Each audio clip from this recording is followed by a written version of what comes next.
Hello, people. Hello. Hi. How are we? Who we got in here? 3 people so far. Hello, Mike. Hello, Carol. Carol says, been hot here back in Rainham for a few days. Cold and raining in Garthorpe. Yeah, to be honest, it's been cold and raining everywhere, to be honest with you. I imagine it is always warmer down south, though. Only the 3 of you at the moment. Okay, all right. No worries. I'm sure there'll be more joining soon. It's a public stream tonight, so I'm sure there'll be more people joining at some point. So yeah, good to see you anyway, you 3. Glad you're here. Glad you're here. It's not been great here, weather-wise, to be honest with you. I was absolutely throwing it down in Bridlington a couple of days ago where I was, but I managed to avoid the rain, actually. I managed to get round and do everything I needed to do before it came down hard. Sat in the hotel room and listening to the rain, thinking to myself, well, I've dodged a bullet there. Because blimey, I did. Absolutely, I did. Just going to reposition my camera slightly here because it's a bit too much light coming from the right-hand side. That's better. See me a bit better now, can't you? So, okay. Right. So I suppose we can start. I did expect more people in here right now, but never mind. That's okay. Right. We'll start with the guess where I am answer, which loads of people got that this week, and I expected you to be fair, because it's one of those places that everybody seems to know. If you haven't been to it yourself, you've probably read about it or whatever. I was in Rudston, which is not far from Bridlington, actually. And the object you could see in the churchyard was the Rudston monolith. It's a huge, tall stone, but nobody knows how it got there. It's quite a fascinating thing. It's one of those things that is a mystery, shall we say. And I've just actually been writing about it today because I've just made the Rudston episode today. And there's a theory, quite a colourful theory about how it got there, involving the devil. I shan't give too much away, but yeah, you have to wait for the Rudston episode to see exactly what I found out about that. It was quite cool, actually. There's loads of other pagan tales out there because there's all sorts of things to do with the gypsy race, which is a stream that runs through it. So yeah, you'll find out when you watch that episode, I'm sure. We've got a few more people in now, 11 now. That's good. That's good. Good to see you all. Good to see you all. You're not all members, I'm hoping, because this is a public stream tonight. However, the members should take note of what's going down in this stream, because I will be giving something away for the members only in this stream. The members already know about it because I spoke about it last week. Everybody else, you'll be clueless about this. When we were in London, I bought, or I'm going to say we bought, one of these. It's a magnet. It's a London Roundel magnet, as you can see there. And it says Mind the Gap on it. I'm going to be giving that away to one of the members tonight. I'm going to do a pick a wheel and spin it. Yeah, that'll be in a while. Give enough people time to enter the chat, as it were. This week's filming locations, by the way, there aren't any. Now that I've gone to this new system of going once every 2 weeks as opposed to every week, there aren't any this week. So it'll be next week where I go again. But to be fair, I've got plenty to sort of catch up on because I did 12 last week and I've made 4 of them already. There's 8 to go, but that shouldn't take me too long. 4 in Rydale and 4 in the East Riding still to make. What have you lost, Nikki? Nikki sat next to me looking for something. Your scissors. One of those things is being a stitcher. You often lose things, don't you? Needles or scissors. Hopefully the needles don't end up in my feet. So, excellent. Right, shall we get to this? Shall we get to giving this away then? that's the sort of next thing on my agenda. So I've got a picker wheel set up with the names of all the members. So I'm just going to turn the camera around because I know how to do that now. Now, as you can see, I've got this on my little laptop as opposed to my big one because I figured it was easier to do this with my little laptop because I can just turn the camera around and show it to you here. Now, the only member who's not on this wheel is Jade, because Jade actually asked to be taken out of this draw after having won so many of them before. But all the other members are on this wheel, and they're all in alphabetical order as well, starting with Sean. Alphabetical order by surname, starting with Sean and coming around to Carol. So yeah, there are 14 on this wheel, and one of you guys is going to be a proud owner of this in a moment or so's time. So we'll give it a spin and we'll see exactly who's going to win it. Who's it gonna be? And it's only Jenny. It's only Jenny Hall.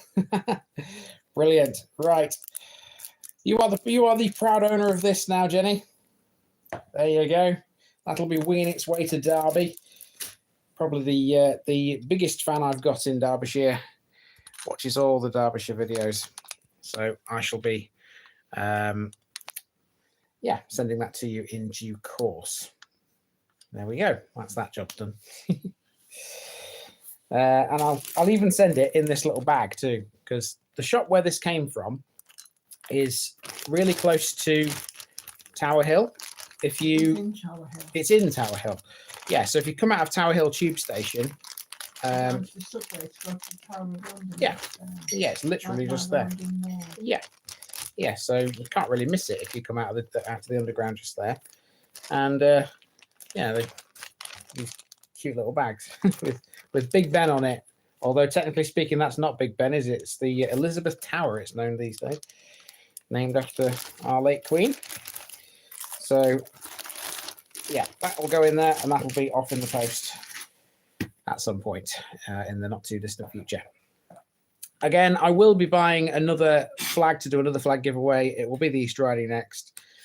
Still haven't bought it, but it will be done at some point. So yeah, that's the next big thing for you to get your hands on, as it were. Yes, Richard, I know Big Ben is the bell. It's the Elizabeth Tower. Elizabeth Tower now. Or it used to be St. Stephen's Clock Tower, didn't it? It got renamed. So yeah.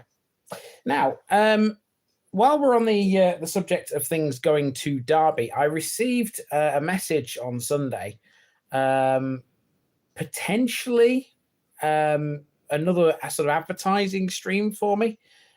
Don't know anything about it at the moment because the message basically just said, "Are you interested?" And I said yes, and I haven't had a reply yet. I got a message from the person who looks after all the bus advertising in and around Derby, which would be pretty cool if I could have my logo on the back of a bus. You have to pay for that. Yeah. I would have to pay for it, but of course I would like to hear about it first to see exactly what the it probably would be, to be fair. But if you don't ask about this kind of thing, then you don't know, do you? So yeah, I haven't had a reply to it yet, but I will let you know about that in due course. It's probably not going to come to anything at all, but there we go. And that's really, I'll be honest with you, we're only 9 minutes into this stream. That's really all I had to talk about this week. There wasn't really anything of any note otherwise, to be fair. It was a bit bereft of things this week. It's been a bit flat of late. It's just been a case of go out, film, come back, edit, that kind of thing. Nothing really has happened otherwise, I'll be honest. About Bempton Cliffs Park. Oh well, I can tell you a bit about that. View from your hotel window. Yeah. Stuff to talk about. And give you stuff to talk about. A view from the hotel window. Yeah, the one that you sent me. Oh no, it was from the Chippies window. Oh. But yeah, I can still tell you about that. So when I was in Bridlington at the weekend, I did a place called Bempton, one of the ones that's left up there. Some of you will probably be familiar with it. You've probably been up there yourself. Now, Bempton has some cliffs which overlook the North Sea. And of course, I wanted to film these cliffs because it's a important part of the place I was in. And so I opted to sort of do them first before I went to the actual village itself. I was driving up the cliff road, knowing that there was a car park at the end and all that, and knowing it's run by the RSPB because there's a bird sanctuary up there. And I got there, and there's this guy in a high vis. He was the car park attendant. And obviously, I didn't know that, you'd have to pay for parking up there. It was a case of, if I have to pay, okay, fine. If I don't, great. That is, if the parking wasn't too expensive. Can you guess, people, how much it costs to park your car at Bempton Cliffs? I'll give you a couple of minutes to throw some answers my way, and I'll probably shock you when I tell you how much it actually is. Put it this way, it was too much to be worth it. So I basically decided to turn around and just completely omit filming anything on Bempton Cliffs. I made up for it in a way, because when I got to Flamborough, which was the one after it, I did manage to catch some cliffs there. So, I mean, they're all the same up that way. They all kind of look the same. But yeah, there was no way I was paying this particular price. Sean, I'll tell you this, it was more than that. Carol, it wasn't as much as that. Blimey, if it had been 25 quid, I don't think they'd get any car parking for that, would they? I don't think anybody would park the car for that. £12.50 says Dave. No. £6 for 2 hours, Alice. No. It's more than that, Alice. Any advances?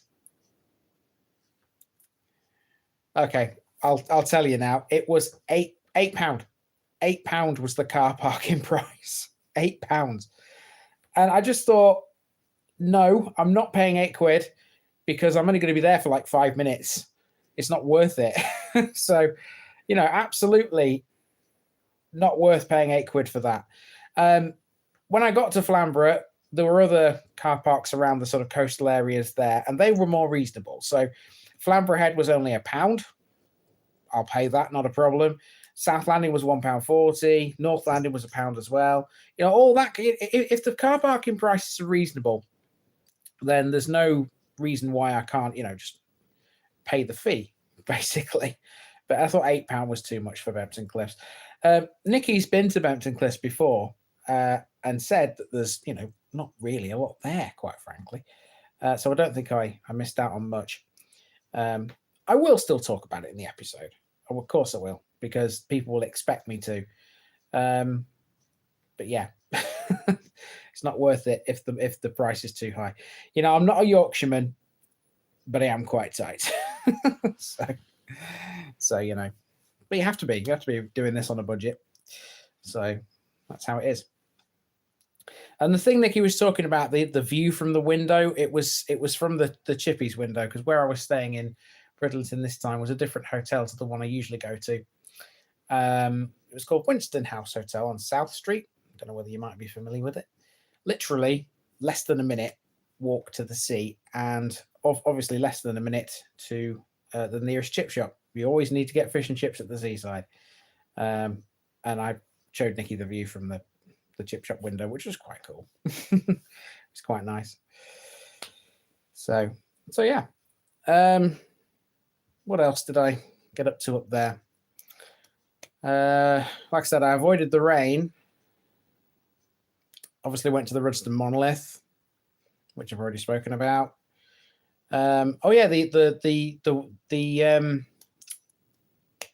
Walled Cottage Meteorite Memorial was something I wanted to see, but that's on private land, unfortunately. But I have included that in the Thwing episode. It's in the Thwing episode, not Wold Newton, because the parish boundary is a bit weird up there. It sort of skirts around the edge of Wold Newton, and where the meteorite landed was actually in Thwing, so it's in that episode. there's an area that's I found out afterwards that it's an area that was used a lot by the military in times past. Tanks were quite a popular feature during World War II up there, apparently so. There you go. So, did you go on the pirate ship in Bridlington? No, Richard, because Bridlington was not done on this particular run. Bridlington will be done next after these have all been made. I'll be up there in August to do that. That's the only one that's left up there now, because apart from Brid, everything else is between Beverley and Hull. And I've left that area purposely because I want Beverley to be last. Ideal place to be last in the county, because that's where the East Ridings council offices are all sort of based. It's their sort of centre, if you like. It's not in Hull, it's in Beverley. And it's a central place as well, which is a good thing, which means that if I do a meetup, which I imagine I will, people can just come from all over the East Riding to Beverley because it's right in the middle. We know, of course, it's not literally right in the middle because that's Market Wheaton, but even so, it's near enough. And I think it's the ideal place for everyone just to sort of, from all directions. You can easily get to Beverley from Hull, from Goole, from Bridlington, from Pocklington, all those places. It's not hard. It's not hard to get to Beverley. And I am actually quite excited about what's left in that county now. It's having done that run this week, leaving myself the 6 that remain. It's kind of mental that I'm only 6 away from finishing not only a county, but one of the biggest counties we've got.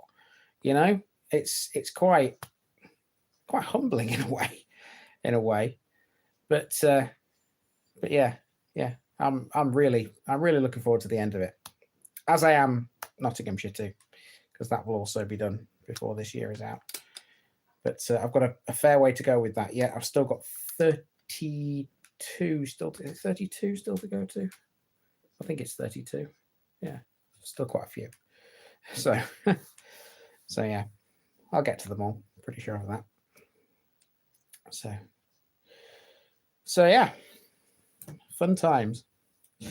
So have you got anything else to suggest then, Nikki? I've kind of run out of stuff again. No? Okay. Fair enough.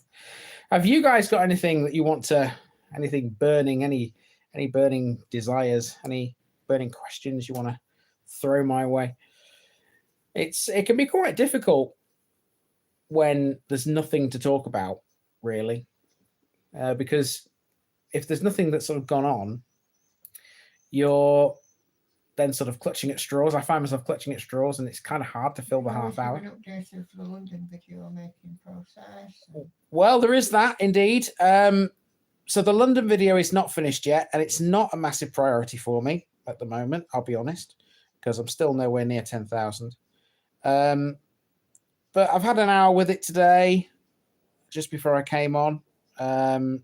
I've pretty much finished the first half, and I've just got to the point where we got to Barbican, the area of London that was heavily bomb damaged in the war and was rebuilt in this brutalist architecture that just looks bleh. To be honest with you, it looks horrible. But yeah, we've got as far as that. So expensive place to live. It is still expensive, surprisingly. Yeah. It's still considered, from what I was reading earlier today, it's still considered an upmarket estate, even though we are several decades down the line since it was built. It's still considered an upmarket estate, and the prices do reflect that. So to right move and search Barbican. Yeah. In fact, yeah, Nikki, you did do a little bit of looking on Rightmove, didn't you, for some of the flats there? The prices in London. I mean, obviously this is London prices, and it's always going to be more than sort of up here. But But for an estate of Barbican's sort of stature and age, I suppose. It's just dirty brown concrete. Yeah. If that's exactly what it is, dirty brown concrete. It was probably in the entire walk the bit that just looked the worst. You know, there were plenty of good things to look at in London, but that area is just horrible. Quite frankly, it's got history to it, of course it has, but you know. Let's see. While Nikki does that, yada yada yada. Let's go back up this. Sean says, how many places on average do you visit a month? Well, hold on a second, Sean. I'll answer that in a second. That's one of the listings there. So when you finish answering that, we'll just click into that listing. Okay, so Nikki's found one of the Barbican listings. I'll get onto that in a sec. So how many do I visit a month? Well, I aim for 7 a week. So theoretically, it's 28 in a month, or 31 if it's a 31-day month. You know what I mean. I always do a bit more than that because I always make sure that I film enough to make sure I can still put a video out every day. So, for example, this week where I've done 12 up in Bridlington, but in the week before that, I did 4 midweek. I did 4 out in the Derbyshire Dales. So effectively, over the sort of 14-day span, I've done 16, which means I have got 17 if you include London. Well, 17 if you include London, yeah. So technically speaking, I've got enough, for one every day. And that's kind of the sort of thing I'm working to at the moment, just to make sure that I have. Sometimes I can't do that. Sometimes I can't manage to get sort of 14 in the space of 2 weeks. It depends on the size. I mean, if places are really, really small, I could do loads of them in a day. If I'm going to a place that's going to take me 3 or 4 hours to walk around, that's pretty much, the extent of my day's filming, isn't it? Because, at the end of that walk, you just feel, So, yeah. Right. Mike says, when you finish the Easter riding, guess you will continue Rydale, but will you start any other North Yorkshire regions? Well, technically speaking, I said a long time ago that when I'd finish the Easter riding, I'd start Scarborough. And I still really want to do that. I still really want to start Scarborough because sort of heading up to that sort of northeastern corner of the county, it sort of borders it. You've got like places like Speeton and Rayton and Humbermy and what else is near Scarborough? I can't remember offhand, but there's a few other places up there. And I've never liked Scarborough as a touristy sort of seasidey place. I never have. Never liked it. But the villages that are around it are actually quite nice from the ones I've actually been to before. So I wouldn't mind, sticking to what I've said. Of course, Rydale will continue because if you look at the map, Rydale's sort of here, Scarborough's there, and the Easter Riding's down here. So there's like a bit that juts out. So I will obviously continue doing Rydale at the same time, I think. Right, let's get to this listing then. So Nikki has found one of the listings for Barbican. This is Lauderdale Tower, which is the biggest tower. That's the big tower block. £2.25 million. That's what I want to get for it when you click into the listing. So yeah, we'll click into the listing. It tells you what floor it's on and everything. Okay, so it's an apartment. It's got 4 bedrooms and 1 bathroom. It has a total size of 1,143 square feet, which sounds a lot, but it probably isn't in the grand scheme of things. It's on the 31st floor. Remember, this is £2.25 million. It says excellent view of many landmarks. Well, on the 31st floor, I imagine there would be. Obviously, this listing does give some good things. Ground rent as well. Is there? Yep, there'll be service charge and ground rent. It's council tax band G, so that's not exactly cheap, is it? It does have a garden. Weirdly, I imagine it's one of those balcony jobs. So yeah, if you fancy buying a A house. For us to live in. If you fancy buying a house in Barbican, For us to live in. you need. Would you seriously live in a house in a flat in Barbican, Nicky? I would if some bugger else were paying for it. Well, they kind of have to, because I mean, We couldn't afford it. £2.25 million, not a prayer. No way, Jose, would we ever afford anything like that. So yeah, just to let you know what London prices are like. There you go. It's no wonder it's. Hold on. It's no wonder it's considered upmarket for that price. Monthly mortgage payments. Yeah. £12,000. £12,000. Yeah, based on you having. Let's have a look. Based on you having a 10% deposit. Yeah. With an annual interest rate of 5.15% over 25 years, it will be £12,000. Oh, there's one even more expensive there in the Blake Tower. Oh yeah, how much? 3.6 million, and that's a 4-bed, 3-bath. Looks like a duplex apartment with a concierge. It's grade 2 listed, 2 terraces. The whole estate is grade 2 listed. I was reading earlier. Council tax band H. So that's even more than the one we've just been talking about. Honestly, £3.6 million. That would buy you an entire blooming mansion up here, wouldn't it? Amazing. They buy you an estate, yeah.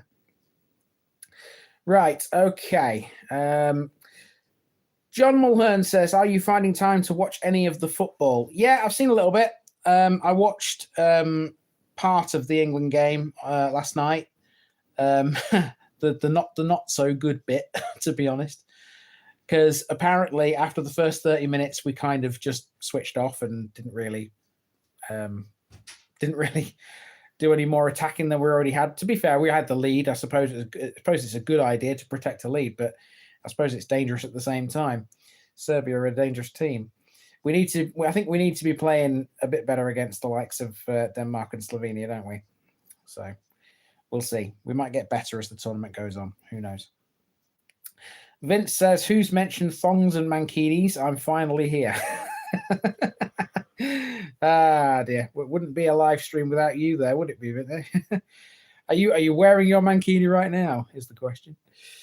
Let's see. Catwoman Jones is in the house. Hello. Hi, good to see you. Don't know where the cat is right now. No idea. Probably waiting for food somewhere. Hannah's not been down yet. So, Richard says, "Was that for a wheelie bin with loft conversion in London?" It may well be, you know. It's amazing how much the prices are. It really is. In a way, it makes you think, if you live up here in this part of the country, just how lucky you are with the house prices. You know, you could live in a little village up here. You know, average price of something like, you know, £250,000 or something like that, which sounds like a lot of money, but when you compare that to what's down south and what's in London, it's cheap, isn't it? It really is. And honestly, I'd rather live somewhere that's in a rural area, but then again, that's just because I grew up in a rural area, than live in a big city that's just noise and pollution and all that kind of stuff. Why would anyone want to pay that amount of money for an apartment in a place that's dirty and grotty and smelly? Prestige. You know? Prestige, yeah. I suppose that's a factor. But you can have a very prestigious house up here, can't you, for that money? And still You're paying council tax band H, either. Absolutely right. Oh dear. Right. Any plans to do Brinsley in Nottinghamshire soon, says Alexander. Yes, indeed, there are. Obviously, Nottinghamshire is going to be finished this year, and Brinsley is one of the ones that's left. There are 3 left to do in Broxtowe, and that's one of them. Brinsley, Eastwood, and Gresley. I forget when I said I was going to do it. I need my plan in front of me, which is on that laptop there, not this little one. I think it's sometime in July, but I can't remember exactly when. But yeah, I will be doing Brinsley soon. Alice says, can you imagine what that would buy in Blackpool? I'm thinking 4 streets, 3 pubs and a pier. You know what? You're probably not far wrong. Probably chuck in a couple of empty hotels for free and all. Absolutely, you could. Yeah. I don't know how many of you have actually ever been to Blackpool before, but I've been a couple of times, and it's not all about the seafront in Blackpool. If you wander around a little bit, you can find some good stuff. But in doing so, you can often sort of find yourself on a street that looks so run down and so neglected. It's just unreal. Nikki's saying that these empty hotels, they exist everywhere, virtually every street. You know, I've seen them with my own 2 eyes. They look very forlorn and boarded up and things like that. Obviously, I've not got to Blackpool yet. There aren't any parishes in Blackpool actually, but there are some on the Fylde coast, which is not too far away. And the chances are, when I get up there, I will be staying somewhere in Blackpool. So I'll show you that when I eventually go up there and start covering that part of Lancashire. Catwoman Jones said, I'd buy that flat on the 31st floor if it had a garden. Really? So the garden would be the selling point there, would it? I mean, obviously, a 31st floor garden just sounds really weird to me. It's probably what it is, having been through that part of London now. Window box. Yeah, window boxes. That's all it is. Yeah, it's probably just a load of window boxes, because little terrace. A little terrace. Yeah, like a balcony. Yeah, little balcony. Yeah, little balcony. Yeah, a balcony rail that high up. Mm-hmm. You're like, where's Wally looking over?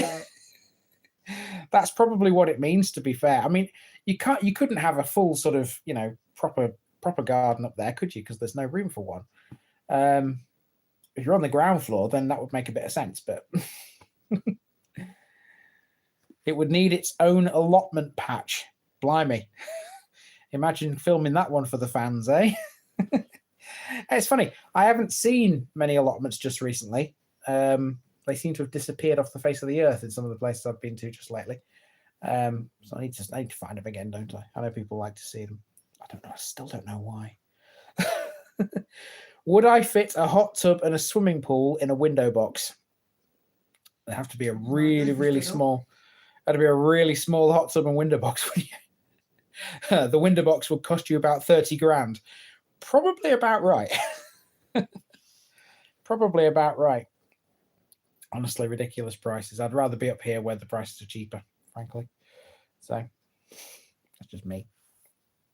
But then again, I've never been a southerner, and people who say Lincolnshire is in the south are wrong, by the way.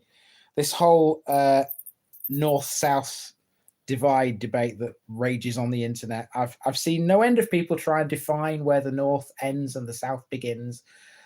And other people say that there's this place called the Midlands, and actually it's them I'm more sort of inclined to agree with. But I am not a southerner. Being from Lincoln does not make me a southerner, despite what some people say. I'm 100%. I feel 100% north. Put it that way. There are several ways to define it. The actual official way. There was a guy who, I can't remember his name, but there was a guy who sort of made a line that goes across the country, and it's not straight. It sort of weaves its way like this. Sort of starts near the Severn Estuary and ends near the Wash somewhere, and it puts Lincoln in the south. I'd like to find this guy and tell him that he's wrong. But we've all got our own sort of opinion, haven't we? So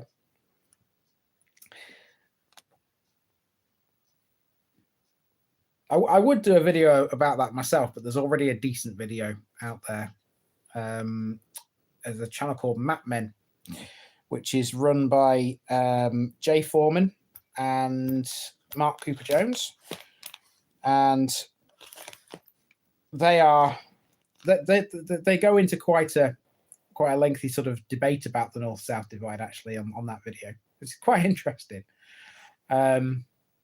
But yeah, I still think the actual official definition is wrong myself, but what can I say? Anyway, yeah, I think we're about there, people. We've had 35 minutes at it this week, which is not bad considering I didn't have much to talk about. So yeah, I'm hoping for a bit more next week with just the members, of course, because it's members video next week. Otherwise, it'll be a full meeting in 2 weeks' time, I believe. Yeah, because there's only because there's only 30 days in June, isn't there? So today with today being the 17th, it'll be the 1st of July in 2 weeks' time. So yeah, there will be a full meeting in 2 weeks. So yeah, brilliant. Oh, hello, Jade.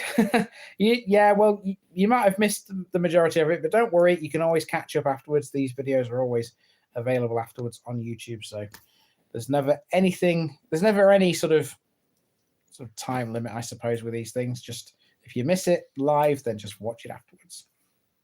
It all helps. Anyway, yeah, I'm gonna tootle off, and I will see you guys next week or the week after. See you later, folks. Bye bye.